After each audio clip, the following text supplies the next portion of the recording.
Amazing Kids Pusat. Ayo subscribe.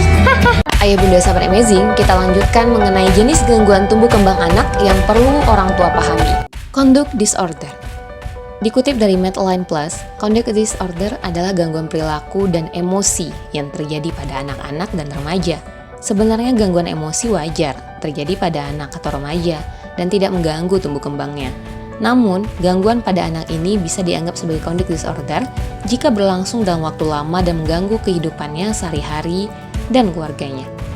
Gejala conduct disorder bisa bervariasi, termasuk perilaku agresif terhadap hewan atau orang lain seperti berkelahi, bullying, menggunakan senjata, atau memaksa orang lain untuk melakukan aktivitas yang tidak sesuai, menggunakan alkohol atau narkoba, mencuri, memiliki rasa percaya diri yang rendah, mudah marah, melanggar peraturan. Gangguan emosional perilaku ini ada hubungannya status sosial ekonomi yang rendah, kehidupan keluarga kurang harmonis, kekerasan pada masa kanak-kanak, cacat bawaan, gangguan kecemasan, dan gangguan mood dari anggota keluarga yang dekat. Pengobatan untuk jenis gangguan tumbuh kembang anak ini bisa berhasil jika dimulai sejak dini ya Bunda. Baik anak-anak ataupun keluarganya harus terlibat. Pengobatan ini biasanya terdiri dari obat-obatan dan terapi psikologi. Obat-obatan bertujuan untuk mengobati beberapa gejala serta penyakit mental lainnya seperti ADHD.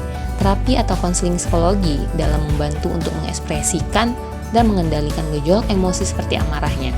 Orang tua juga bisa belajar cara membantu anak mengatasi masalah perilakunya.